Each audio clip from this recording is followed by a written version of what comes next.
I know some of y'all in there arguing with me. Your username is like hentai enjoyer or something. Today we're celebrating 3 milestones, 3 big deals on one episode.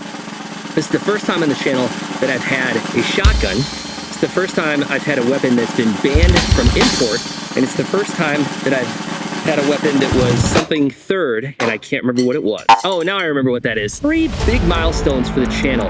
This is the rarest gun that I've ever talked about. It's the first shotgun that I've ever talked about, and it's the first gun that I've talked about that's been banned from import in the United States. We're talking about the VEPR12 from Molot, and it's got a suppressor on it, so let's go.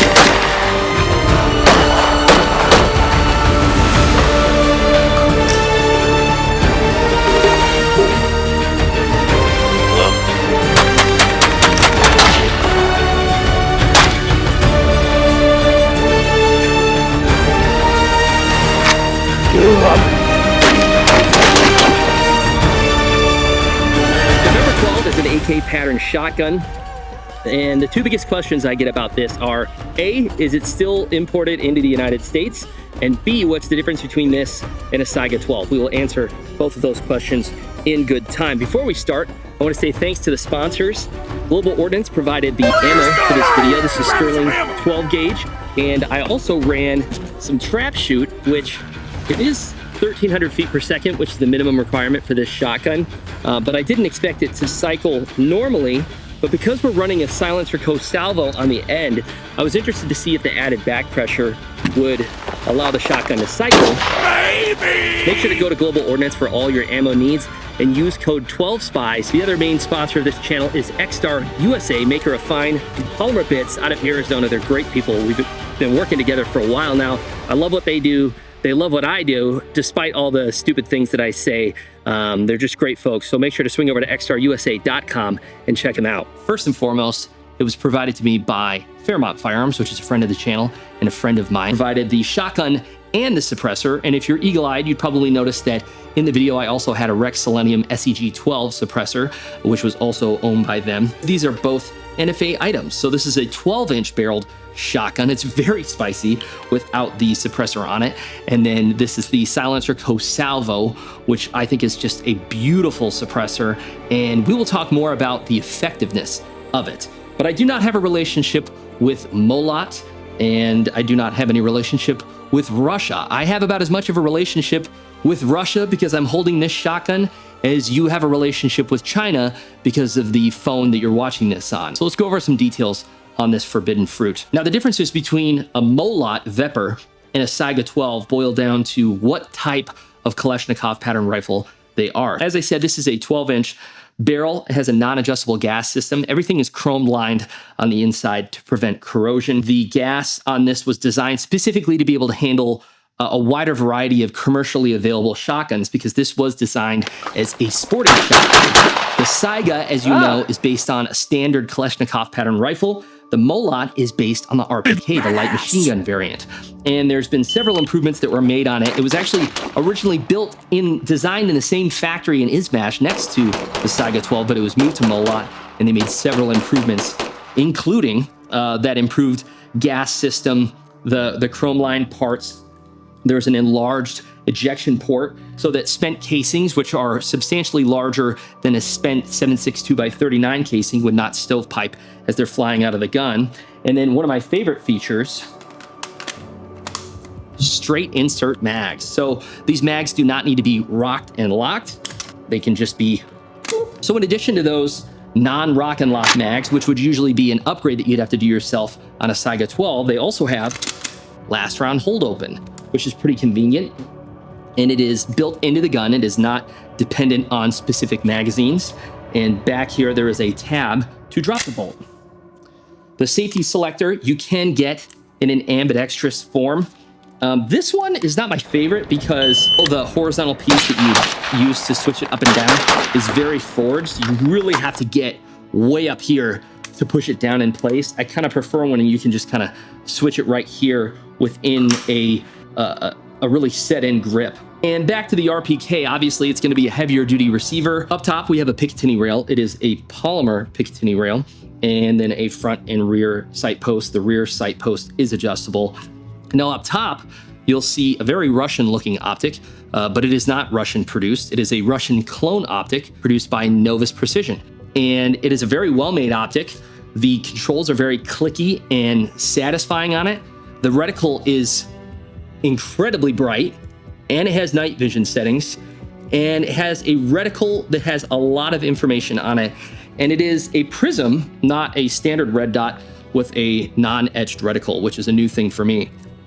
But I really love how these look. It pairs great with the shotgun.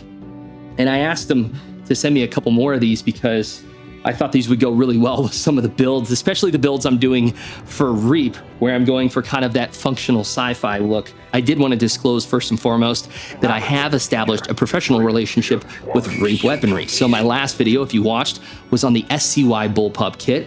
I did that review out of my own initiative. I actually reached out to them, requested a kit, and then after the video was complete, I had a discussion with the owner and decided that I could help their business out, and I really liked their style, and I really liked what I could do for the platform. So I will be making some content for them moving forward, and I really like where it's going. I'm having a lot of fun with the style, but I want to be transparent about that because I want to keep my opinions free and clear of any influences that would cause me to say or not say things based on whether I'm going to get paid or not. As far as mounting options, there is just one pick rail on the bottom here below the gas block, and it's not my favorite. There's really not a spot to mount a flashlight on this.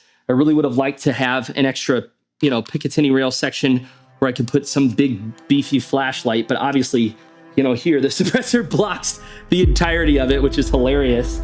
Speaking of which, yeah, the SilencerCo Salvo is a beautiful suppressor. And there's a big question of whether or not suppressing a shotgun is worth it or not, right? So in a 12-inch configuration, the total length of this gun is only, tip to butt, it's about 32.5 inches, okay? If I go end-to-end with the Salvo, it's 45 inches. So adding a bread loaf on the end of your gun is obviously going to be a takeaway from your compactness, your maneuverability in a tight space. I'm sure you know off the bat that shooting a shotgun with a suppressor is not going to be whisper quiet like shooting 300 blackout or 22 short. But I was very interested to see the difference. And yeah, there was actually a pretty big difference. Not only does it tone down the noise, the gas, and just the overall pressure that you feel coming off the end of the muzzle, but the shooting experience is much more controlled, much more dumbed down as far as drama with the suppressor on, more than I expected. The Salvo did perform, in my opinion, quite a bit better than the SEG-12, but to be fair, a lot of the SEG-12 was fired indoors. But even outdoors, and I'll play clips of those back to back. I believe I have clips of them using the same audio source.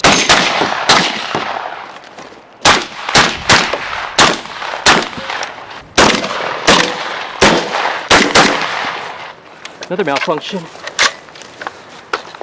In the back, we have a folding stock. There is a switch on the left-hand side of the shotgun here. It folds over. You have to have this cheek riser out of the way, and it locks in place. Very nice. It's very comfortable, and it's padded. It does a good job of absorbing recoil. And then on the back, there is a switch here to fold it back out. It is not as easy to fold out as it is to fold in.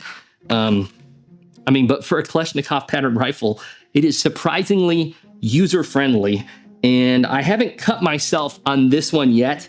I also played around with a VP12, which is a Chinese imported shotgun imported by SDS Imports. Maybe! And, honestly, compared to this, for the price, because those are significantly less expensive, I was surprised how well it ran. Be very, very similar to the VEPR. It has straight insert mags, bolt hold open.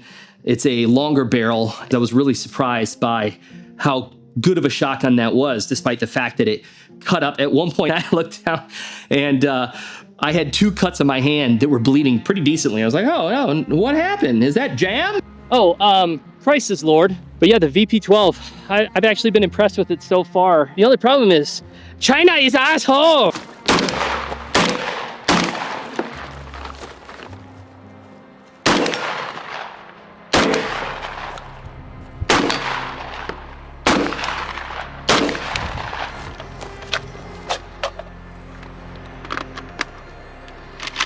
Oh, she was ready. Now, getting this into the country is an interesting story because in 2014, the federal government under the Obama administration banned imports of Kalashnikov pattern rifles into the United States from Russia. But Molot was actually left off that list because, I guess because it was more of a sporting, civilian grade shotgun. In 2015, the Fime Group started importing these into the United States with the giant affixed muzzle device to extend the barrel to 18 inches. But in 2016, the federal government caught wind or was suspicious that the Kalashnikov group working with the Russian government was actually doing shady things through Molot that were surpassing some of the import laws. And so they went ahead in 2017 and implemented a ban on the importation of the Molot guns as well. And in that 2-year span, the Fime Group was able to import some of these shotguns. And they're pretty rare these days, but you can still find samples that are new. Pricing is about $3,000 is where I see most of them. You can find them for cheaper than that. I don't know enough about the differences between the feature set to know whether the pricing is lower or higher because, they're ambidextrous or there's something else that's included with it. But what has to be asked, would you rather buy this or something like that VP12 that's imported by SDS Imports? Now, as far as reliability, there's an aftermarket spring in here, which I will put the name of on the screen because I can't remember off the top of my head. When I was running it without the suppressor, the dust cover was actually popping up. And I believe that has to do with some sort of retaining pin that was removed for the installation of that aftermarket spring. And so, yeah, that is not a feature of the gun. Extremely violent. But I believe the shooting experience on this gun is very good, especially suppressed. And it's a very spicy boy. A huge difference in firing that. I do wish, like I said, it had adjustable gas, though, because I think it could have ran a little more reliably when suppressed. I don't know how many people are suppressing these shotguns. I think if you're going to go through the effort of getting an SBR shotgun, heck, you're probably the guy that's going to run a salvo on it, too. While I would have loved to run this all day, and I think it's an incredibly cool weapons platform, very unique weapons platform, and probably the coolest gun that I've had on the channel so far. I did want to keep the round count down because it is a collector's item and it is a limited production item. Who knows? Maybe if China invades Taiwan, maybe those VP12s will be a rare item in the near future here. Thanks for watching, and remember that as cool as it is to be armed, as important it is to protect your family and your loved ones and the weak. When you're walking around and you're assessing situations, I know where my gun is, I know where the exits are, I am perceiving threats around me, and I'm judging them based on how big of a threat they are to me and to my loved ones. I think we also need to balance that healthily, and even more so with an assessment of need. Need versus threat. Because if you perceive everything as a threat, then you won't go out of your way, you won't cross the street to go help someone in need. Ephesians 6:12, it says, "For our struggle is not against flesh and blood, but against the rulers, against the authorities, against the powers of this dark world, and against the spiritual forces of evil in the heavenly realms." Again, that's Ephesians 6:12. And I think it's very interesting, the separation between flesh and blood and evil, evil being rulers, the authorities, the powers of this dark world, and against spiritual forces of evil. Addressing people's needs and loving people, I guarantee you, that's going to change this nation from the inside out more than electing whoever your politician of choice is. Stop waiting for politicians to save you. Get off your ass and meet the needs of your community and understand that the reason you have it and the abundance that you have it in was determined by God and not just by your hard work. Just something to think about. I love you guys. I want to encourage you always. Honestly, that's more important than looking over cool guns and making dumb jokes. So please think about that. Discuss in the comments. Give me a crisis, Lord, and believe that God has a bigger plan for you than just giving you a comfortable home and a comfortable existence. Comfort is the enemy of progress. Ladies and gentlemen,